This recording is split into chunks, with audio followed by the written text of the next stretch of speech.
কাজ শেষে ফেরা হলো না আর বাড়িতে। বগুড়ার দুপচাচিয়া মেইল বাস স্ট্যান্ডে ট্রাক চাপায় অটো ভ্যান চালক সহ 5 জন প্রাণ হারালেন।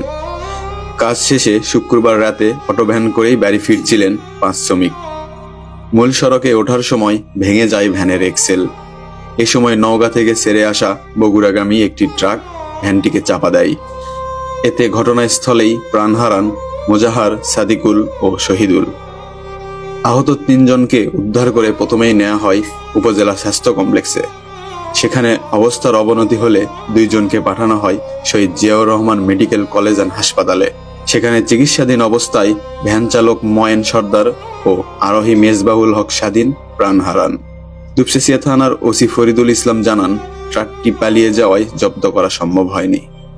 নিহতদের মরদেহ আইটি প্রক্রিয়া শেষে পরিবারের কাছে হস্তান্তর করা হয়েছে।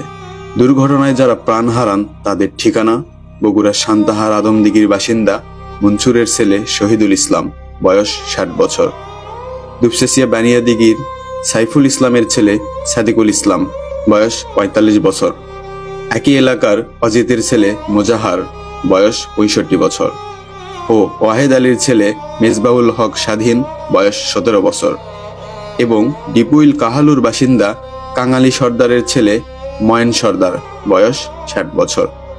পরে ঘটনাস্থল ও স্বাস্থ্য কমপ্লেক্সে আসেন উপজেলা নির্বাহী কর্মকর্তা জনাব শাহরুখ খান। তিনি এসে জানান, সরকারের পক্ষ থেকে মৃত সকল সদস্যের দাফন ও কাফনের জন্য পরিবারকে 20,000 টাকার চেক প্রদান করা হবে। আকাইদ নাহিদ, দুপচাচিয়া, বগুড়া।